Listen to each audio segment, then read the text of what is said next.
Our series, A More Perfect Union, aims to show that what unites us as Americans is far greater than what divides us. And this morning, we're showing you a new approach to bridging divides in Chicago. Neighborhoods from the city's north and south sides are banding together to take on some very deeply rooted issues. The differences between these communities, they are stark. But as Adriana Diaz shows us, together they are tackling segregation and the inequity that comes with it. Do you have any of those posters left? Yeah, I do. Chicago residents Nanette Tucker and Wade Wilson share a love of gardening and craft beer. That would be kind of cool. It would be cool. They're like neighbors, sort of. Wade is called your map twin. Why are you guys twins? We're twins because when you follow the map, we touch one another on the map, north and south. Like many cities, Chicago's a grid with many streets spanning north to south. If you fold a map of the city in half, you can match addresses on the north side with the same block on the south side. You lived all your life never thinking you had a twin.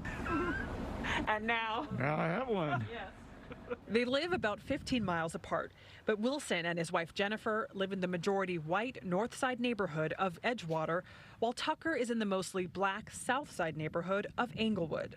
How would you explain the differences between both of your neighborhoods, which are essentially equidistant from the center but worlds apart in many ways?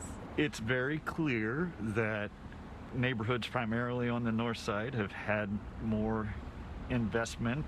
Everything from the street lighting to grocery stores and restaurants. It's plentiful on the north side and it's not here. It's almost like you feel a light come on at a certain spot when you're going north. And when you're coming back south, you can feel the gloom that's upon us in Englewood. Curiosity. They met through Tonika Lewis Johnson, a social justice artist who grew up in Englewood, a community often in the news. 2 mass shootings Shot in the head this afternoon. Shooting claims the life of a 15-year-old boy in West Englewood. Lewis Johnson created the Folded Map Project, which includes this film, to change the conversation.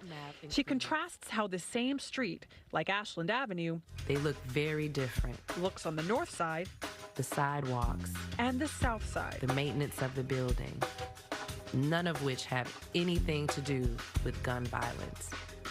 Only disinvestment. Chicago's segregation is due in part to racist policies like redlining, where banks would designate properties in minority areas, delineated in red, as too risky for mortgage lending, excluding Black Americans from a primary pathway of building wealth, homeownership. You have neighborhoods that are predominantly Black that have low home ownership as a result of the discriminatory practices. Businesses left, so you don't have a business corridor, so therefore you don't have jobs. And now the schools are starting to fail because they aren't properly funded. Her solution, bring the North and the South together with map twins. It can feel so overwhelming to try to take on systemic racism, but you have found a way to almost chip away at it one person at a time, one pair at a time. Yes. Let's use segregation as the actual thing that can connect us. In her project, she doesn't shy away from uncomfortable truths. How much was your home? It was $61,000. And how much was your home? $535,000. You asked Wade and Nanette what they each paid for their house. You know, it felt a little awkward. I think the awkwardness helps people understand how we're all participating in this system that was created before us. And it doesn't truly reflect how we want to connect with each other today.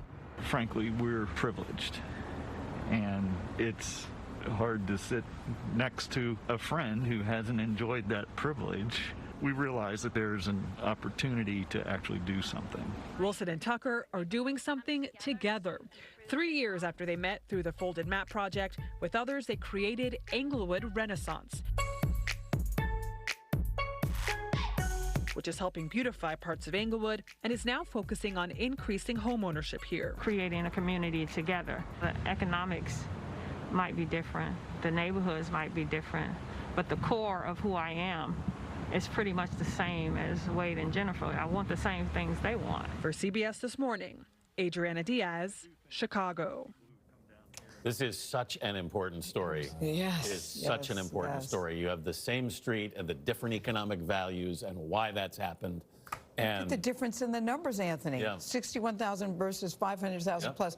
But it's a perfect example to show that story on the same day that we did the 110 project. Exactly. Yes. Because it shows you that it starts there. Yes. And that's why this disparity and pointing out the disparity. Because I know there are many white people who can say, well, I don't have the privilege either. This is not ancient. It Go shows ahead. it's not ancient history. No, no. The legacy of these practices from the mid-century are with us today, and they will continue to be with us because the value of these homes is the value of these homes. Yeah. And the question now, as we become aware of it, is what are we going to do about it? And recognizing that it is an issue. Yeah. It is a major, Well, major and as problem long in as- this country. that as long as that economic disparity continues to exist, you will have these differences will Yeah, persist. so much more than planting a garden together. Yeah. That's very lovely, but it's so much more than that.